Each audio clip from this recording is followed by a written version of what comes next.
우리가 주님과 동행할 때 어떤 사람들이에요? 공감할 수 있는 사람입니다. 그러니까 결국은 우리의 의가 아니라 주님의 그 마음을 부어주실 때 우리가 사랑도 할 수 있어요. 솔직히 제가 회심하기 전과 후의 차이를 확실히 느끼는 게 뭐냐면 제 도덕감, 그다음에 제 의지, 그다음에 제 생각으로 아무리 선한 척 해봐야 바닥이 금방 드러날 뿐만이 아니라 그게 결국은 선할 수가 없어요. 근데 오직 주님께서 나한테 부어주시는 그 주님의 마음을 제가 느낄 때 그때 내가 변신한. 그러니까 그게 무슨 말이냐면 도덕 감정론이라는 게 공감할 수 있는 그 능력이 그러니까 제가 얘기를 하잖아요. 우리가 답답한 게 왜 크리스찬 학자조차도 애덤 스미스를 설명하면서 이게 굉장히 도덕적 자본주의를 애덤 스미스가 얘기했는데 왜 그걸 놓치냐 이러면서 유교 사상과 매우 흡사한 점이 있다. 인의를 실천하고 이러면 안 돼요. 제가 얘기를 하잖아요. 아니 스코틀랜드 출신 아닙니까? 에딘버러에서 주로 활동을 하셨는데 거기가 언약도의 그 엄청난 개혁의 스피릿이 있는 곳이잖아요. 근데 어떻게 애덤 스미스가 그 영향을 안 받을 수가 있어요. 그 신앙에. 아니 그러니까 우리가 갖고 있는 그 본류의 아주 훌륭하고 좋은 그 사상은 덮어버리고 뭐 엉뚱한 데 가가지고 이상한 걸 해요. 그러니까 무슨 얘기냐면 이 자본주의의 병폐나 문제점들이 나온다. 그 우리 탐욕 때문에 그런 건데 신앙인이 위그노들처럼 우리 신앙이 회복되면은 자동으로 자본주의가 바뀌는 거예요. 근데 그걸 자꾸 놓치고 엉뚱한 데 가가지고 무슨 삼인주의랑 타협을 해서 교회가 그걸 수용해야 되지 않을까요? 이런 얘기 하면 안 되는 거예요. 왜 굳이 막스 계열, 그러니까 삼인주의라는 것도 있는데 이건 또 여기서 옆길로 세면 큰일 나는데 그 사회주의 일종인데 어쨌든 여기서 진정을 해야 돼요. 왜냐하면 또 길로 세면은 안 되니까.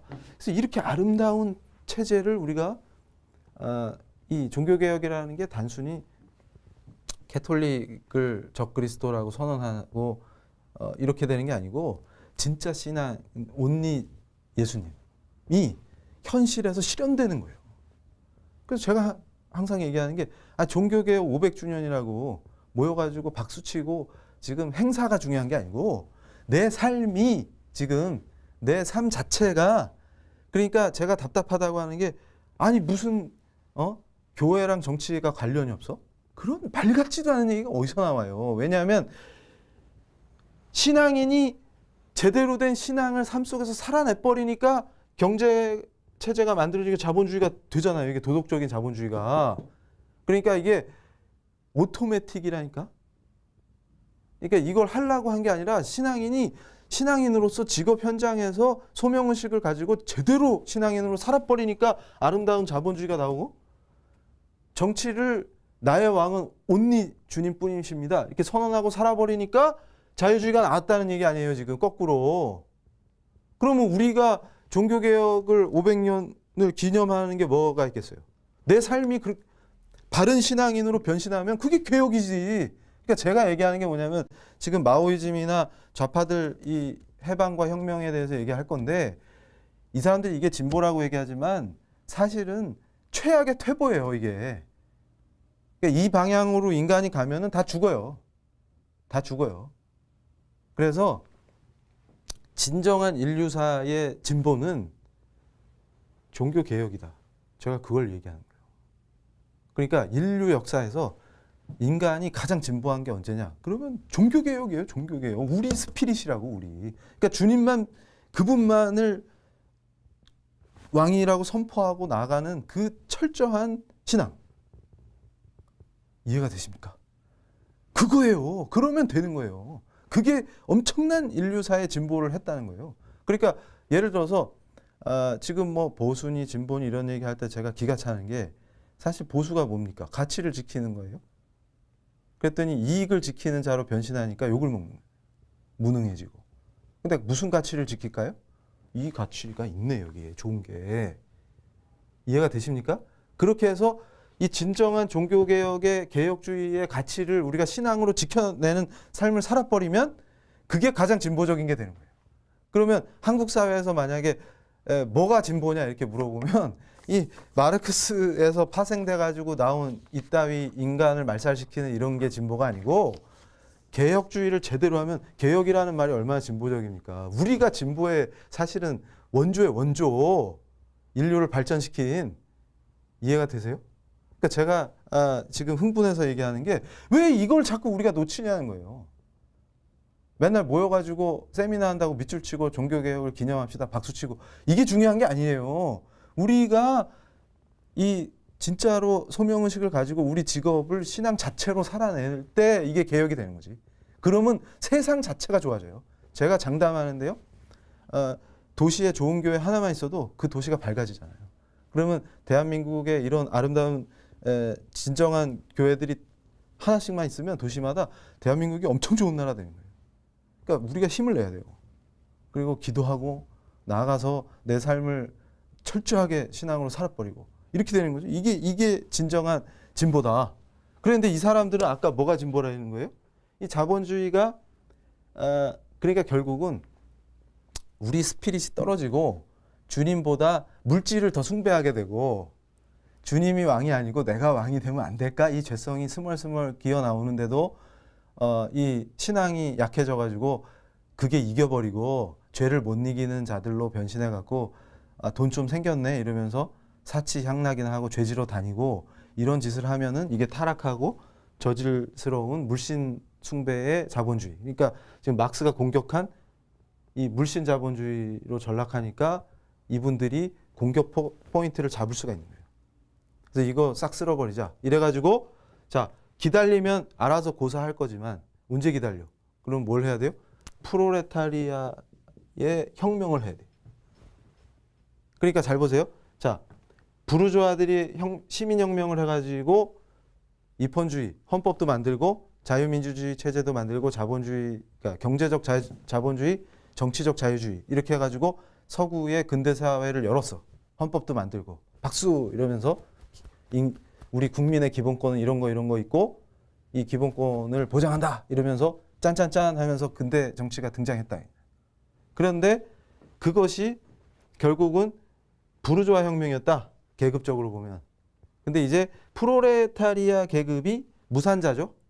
이 프로레타리아 계급이 혁명을 해갖고 요 법과 국가가 소멸되는 그러니까 일단 혁명을 하면 어떤 상태가 되냐면 요게 무시무시한 거예요. 프로레타리아 독재로 갑니다. 요거를 공식화해요. 그러니까 프로레타리아 혁명을 성공한 다음에 이행기, 그러니까 진정한 공산주의로 가기 전에 그 중간 단계로 이행기를 겪는데 요게 사회주의예요. 요 이행기가. 요 기간 동안 뭘 해야 되냐면 프로레타리아 계급이 독재를 해버려야 된다. 그래가지고 이때 부르주아 잔재를 싹 쓸어버리고 정화를 해야 돼 일종의. 그래가지고 그걸 싹 성공하고 나면 이행기로서의 사회주의가 성공하고 나면 자동으로 이상적인 공산사회로 넘어간다. 이게 이 사람들의 이론이다 그거예요. 그러니까 무슨 얘기냐면 자, 그러면 교수님 68혁명에서 얘기하는 혁명은 뭐죠? 그러면 지금 이 사람들이 보통 막스 레닌주의자들이 얘기하는 혁명은 뭘까요? 그럼 이 프로레타리아 혁명을 해갖고 프로레타리아 독재 체제를 만들어라 이거예요. 그러면은 이게 바로 사회주의 혁명이죠. 그런데 68혁명 했던 젊은이들은 유럽에서 이걸 주장하진 않았다면서요. 그럼 이거 뭡니까? 이렇게 물어볼 수가 있죠. 그러니까 제가 우리 성도님들한테 말씀드리는 게 이게 재밌는 게 뭐냐면 아예 영국에서도 이 이스트 런던 프라이드 행진 뭐 이런 거 해요. 그래서 동성애자들이 런던에서 행진하고 이러는 건데 이게 이제 뭐 퀴어 축제도 벌이고 한국에서도 하잖아요. 이거 기획자가 사회주의자예요. 이분이 쓴 책을 제가 나중에 소개해 드릴 텐데 분명히 밝히고 있어요. 이 책의 핵심이 뭐냐면 두 가지예요. 하나는 혁명을 완수하자. 근데 혁명의 목표는 뭐냐면 자본주의의 멸절 이렇게 딱 표현합니다. 자본주의를 끝장내자. 근데 동성애가 바로 그 투쟁의 전략 전술의 핵심이다. 이거를 본인들이 밝히고 있잖아요, 지금. 본인들이. 그러면서 뭐라고 얘기하냐면 교회가 최대 적이다. 이것도 밝히고 있어요. 왜냐하면 자기들 혁명의 최대 걸림돌이 교회예요. 그 왜 그럴까요? 제가 아까 설명을 해드렸죠. 요걸 이해하시면 그 구조가 이해가 되는데 이분들이 혁명을 하는데 왜 교회가 항상 걸림돌이냐? 그러면 요거예요. 자본주의를 끝장내야 되는데 자본주의의 배후에 누가 있어요? 시작 때부터 프로테스탄티즘이 있잖아. 개혁주의를 주장하는 교인들이 있잖아요. 기독교인들. 그러니까 기독교 교회는 뭐예요? 이 자본주의와 자유주의의 사실상 정신적 기반이잖아. 그런데 교회가 버티고 있으면은 혁명이 안 돼요. 아까도 제가 말씀드린 것처럼 왜냐하면 이 사람들이 계급의식을 가지고 단결을 하고 프롤레타리아트의 계급의식을 가지고 단결을 해가지고 싸워나가야 되는데 제가 자꾸 CTS 우리 PD님들을 예를 드는 게 여기 PD님들이 계급의식이 없어요. 이게 심각한 문제예요. 이분들이 볼 때는 아니 자기들이 노동자인데 왜 계급의식이 없어. 아니 지금 무산자로서 여기 와서 임금을 받으면서 자기 노동을 상품화해서 일하고 있는 분들이 프롤레타리아트의 계급의식이 없어. 왜 없을까요? 이분들이. 오히려 이분들은 신앙이 더 뜨거워. 그러니까 이런 사람들이 있으면 혁명이 되겠어요? 그러니까 뭐냐면 이 CTS 사업주를 적으로 여기고 자본주의 세상 자체를 적으로 여겨서 지금 투쟁을 전개해 나가야 되는데 이분들은 투쟁할 생각이 없네 보니까. 기도하고 만족하면서 바보처럼 기뻐하고 막. 뭐가 기뻐요? 지금 착취당하는데. 그러면 저는 기뻐요. 이러니까 이 사람들이 볼 때는 이게 혁명이 안 돼. 이 사람들 때문에. 그러니까 교회가 없어져야 혁명이 되는 거예요. 그러니까 저부터도 예를 들어서 이종훈 교수 당신이 지금 재직하고 있는 그 대학을 적대시해야 돼. 왜냐하면 이게 부르주아 자본주의 체제 부르주아들 살판난 이 자본가들을 위해서 만들어 갖고 학생들한테 그 자본주의 이데올로기를 주입하는 그런 아주 나쁜 기관인데 거기서 당신이 계급의식을 갖고 대학 당국과 싸우고 제가 보직 교수거든요. 보직 교수 스스로 보직을 막 해체해버리고 대학과 싸우고 막 이렇게 해 나가야 지금 투쟁이 될 판에 이 사람은 무슨 학생들한테 예수님 믿자 이러면서 우리 대학은 위해서 기도하자 이러고 앉아있고 대학을 위해서 헌신해서 이 대학을 살려야 합니다. 주여 살려주소서 이러고 앉아있으니까 대책이 없는 인간이지. 계급의식이 없거든. 그러니까 교수라고 하는 지식인도 이 계급의식을 가져야 돼요. 이 사람들의 얘기가 뭐냐면 모든 직역의 모든 사람들이 이 계급의식을 탑재해갖고 혁명의 투사로 변신해야 혁명이 된다 그래요. 그러면 예를 들어서 이 사람들이 원하는 혁명을 했어도 대학은 남아있어야 되잖아요. 이게 부르주아 세상을 유지시키고 지배할 수 있도록 돕는 이데올로기를 생산하는 기관에서 혁명기관으로 바뀌는 거지 이제. 이해가 되세요? 건물이 그대로 있고 사람 그대로 있는데 대학도 있어요. 김일성 대학 있을 거 아닙니까? 이 사람들은 대학을 왜 운영하겠어요? 이게 혁명 도구지.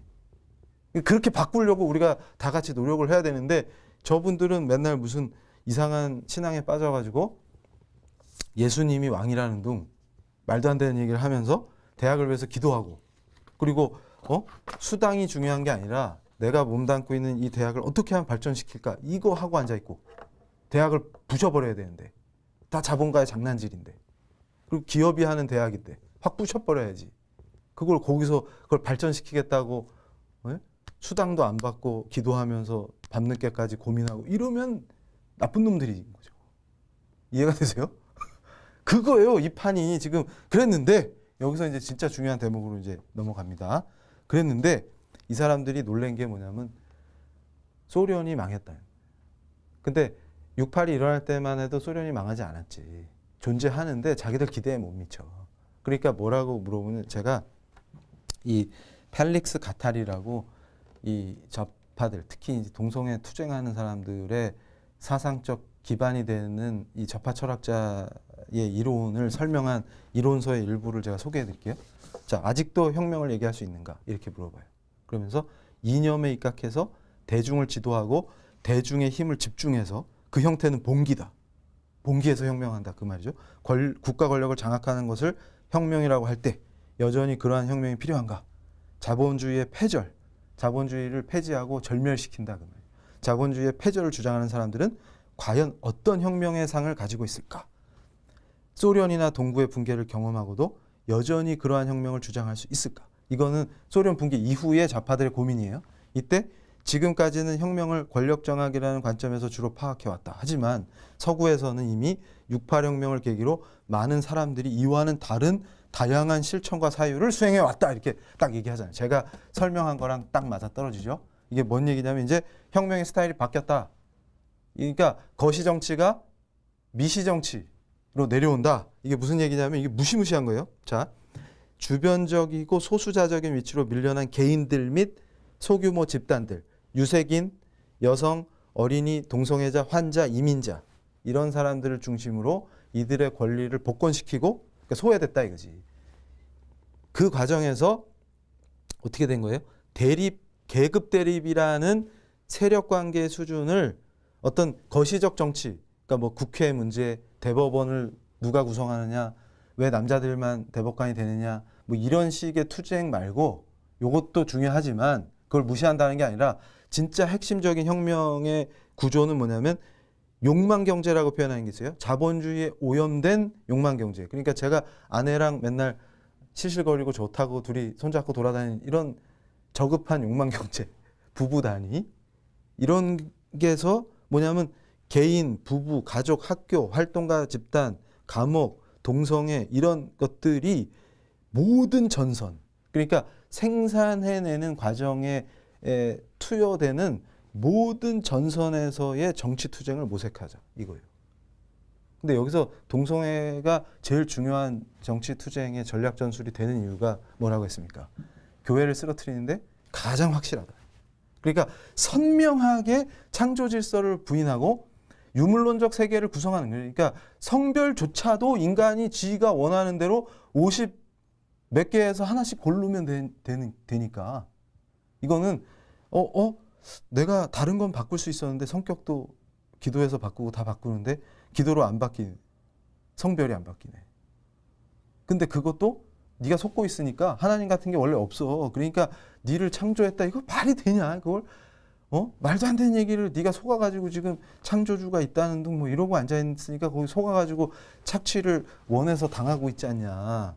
그러니까 그거를 X표 치고 성별조차도 네가 정하면 되는데 한 50대까지 있는데 이렇게 돼버리니까 어떻게 돼요? 사람들이 철저하게 유물론적인 사고로 무장을 하니까 교회를 경멸하고 공격하고 싶어지고 막 이런 사람들로 바뀌어버려요. 근데 이거를 공교육 시스템에서 교육을 시켜버려요. 애들 어릴 때부터. 그러니까 여기서 뭐라 그래요? 모든 전선이 한 전선 한 전선이 다 투쟁의 장이잖아. 그래서 가타리가 뭐라고 표현하냐면 횡단성 유목주의를. 그러니까 우리 크리스찬을 매우 잘 따라요. 우리 유목민 스타일로 우리는 전도하고 다니고. 그러니까 얘네들은 뭐냐면 유목민처럼 자기가 가는 곳마다 혁명의 전투를 벌여라 그거예요. 그러니까 이게 핵심이 뭐냐면 부부의 내밀한 은밀한 침실조차도 이제 정치 투쟁의 장이 되는 거지. 무슨 얘기냐면 부부가 침실에 들어왔어요. 그럼 성관계를 어떻게 하겠어요? 기본적으로 남성과 여성의 결합이라는 관점에서 결합을 하죠. 이게 문화적으로 성관계도 권력의 문제다 이렇게 보는 거예요. 그러니까 남성 중심적 가부장 권력이 성관계까지도 지배하는 거예요. 남성 중심으로. 이해가 되세요? 그러니까 결국 여성이 여기에 저항하면서 이런 방식으로 난 성관계를 안 해. 이렇게 치고 나서 저항을 하라는 거예요. 그런데 이게 신기한 게 뭐냐면 부부의 행복도 그 가정이 주님의 가정이 될 때 행복해진다. 예수님의 사랑으로 서로 더 아껴주게 되고 사랑하게 되고. 근데 얘네들은 항상 어떻게 보냐면 이거를 지배 피지배, 종속관계 뭐 이렇게 가요. 그러니까 여성은 종속돼 있고 지배당하고 있다. 근데 사실 이 방송을 제 아내도 보겠지만 사실 제가 지배를 당하고 이런 얘기 하면 공개적으로 안 되는데 근데 어쨌든 권력 관계가 사실상 그 뭐 가부장 뭐 남성이 지배한다 이거는 조선시대 얘기 뭐 이러면 또 반발이 있으시면 안 되니까 anyway 그렇다는 거죠. 그런데 이거를 굳이 그렇게 해갖고 부부 침실이 정치 투쟁과 혁명의 장이 되는 거예요. 그러면 부모 자식 이런 관계도 마찬가지죠. 그러니까 보세요. 자, 이 명확한 창조 질서를 보여주는 부모를 엄마 아빠가 있는데 애가 이제 부모 1, 2로 부르죠. 아마 깜짝 놀라실 거예요. 미국 여행 가시려고 그 작성하는 거 있잖아요. 미리 작성하는 거. 그거 보면 페어런트 1, 페어런트 2 이렇게 나와요. 엄마 아빠가 아니에요. 이해가 되세요? 지금 상황이? 그 지경에 갔다는 거예요. 그 혁명을 지금 하고 있다는 거예요. 그렇게 해야 이게 진정한 혁명이 된다. 이 방향이잖아요, 지금. 그러니까 요 혁명을 지금 밀어붙이는데 목표가 뭐라고요? 자본주의의 멸절이다. 그러니까 결국은 이 사람들이 인권으로 포장해갖고 제가 이제 한국에서 국가인권위원회가 레닌의 전위당 역할을 하고 있다 이런 거 충격적인 얘기 또 제가 설명해 드릴 건데 그거 이제 마오를 알고 보면은 더 이해가 잘 돼요. 그래서 이제 그럼 교수님 이 사람들 6.8 혁명 이후에 하고 있는 이 자기들이 생각하는 이 혁명의 과정에서 동성애가 정치 이 전략 전술로 지금 활용되고 있는 건데 요걸로 법도 세팅하고 국가의 성격 자체를 바꿔버리고 가정을 해체하고 이런 거예요 지금. 그리고 가족을 우리가 생각하는 엄마 아빠가 결합해서 자녀가 있는 이 가정 구성이 아니고 다양한 형태의 가족의 구성 내가 원하는 대로 구성해봐 뭐 이런 식의 말도 안 되는. 그래서 지금 제가 지난 시간에도 얘기했지만 영국 같은 경우에 교회가 다 황폐화된 상황에서 이 혁명이 진행되는 과정에서 제일 많이 훼손된 게 생명윤리다 이겁니다. 인간을 기계처럼 찍어내는 거를 당연하게 생각하고 낙태는 당연한 거죠. 그러니까 생명경시이죠. 그러니까 인간이 존엄하다라고 하는 차원에서의 인권이 사라지고 인간을 오히려 자기들이 맨날 뭐 물화시킨다고 맨날 그러더니 진짜 물건 취급하고 공장에서 찍어내가지고 게이 커플한테 입양식 보내고 이런 짓거리 하면서 생명윤리를 파괴하는 짓이 어떻게 인권이고 이게 진보예요. 이게 퇴보지. 그러니까 오히려 로크가 얘기했던 자연권, 자연법 이런 아름다운 근대 인권을 만들었을 때는 하나님께서 우리를 창조해 주셨기 때문에 그분의 형상에 따라서 그래서 우리가 존엄한 건데 그래서 제가 논쟁할 때 그렇게 얘기해요. 인간 중심의 인권론 얘기하시는 분들한테 그러면 당신들은 인간이 왜 존엄한지 설명해봐라 이론적으로. 그럼 내가 당신들이 내놓는 이론에 정말 들어보니까 진짜 그렇네요. 이렇게 공감이 되면 내가 당신들 이론을 따르겠다. 한번 얘기해봐라. 그래 봤자 내놓는다는 얘기가 별거 없어요. 그러니까 결국은 이 법학자든 정치학자든 누가 얘기해도 이 근대적인 이 인권 사상에서 기독교와 신학이 기여한 바를 부정할 수 있습니까? 그러니까 독일의 유명한 헌법학자 슈타르크 교수님이 자기 책에서 강력하게 얘기했잖아요. 이 교회와 기독교가 인권 사상에 끼친 영향은 엄청나다. 이걸 누가 부정해요? 어떤 정신 나간 정치학자나 법학자가 그걸 부정하겠어요. 그런데 문제는 뭐냐면 시간이 갈수록 이 색깔을 빼는 게 세련되고 앞서간 이론처럼 지금 가잖아요. 근데 그거 빼고 설명해 봐라 이거예요. 뭐가 존엄하냐? 그냥 기껏 찾아내는 게 칸트 철학에서 이성주의 같은. 인간이 이성이 있지 않냐? 그러니까 자율적 존재고 자율성을 갖고 있으니까 오토노미가 있는 존재니까 이게 존엄하다. 이렇게 설명해요. 그래서 제가 그 뭐라고 얘기하는지 아십니까? 성도님들 잘 들어보세요. 그 요즘 AI 시대잖아. 인공지능. 인공지능이랑 바둑두면 이길 수 있어요? 그러면 얘가 더 똑똑하네.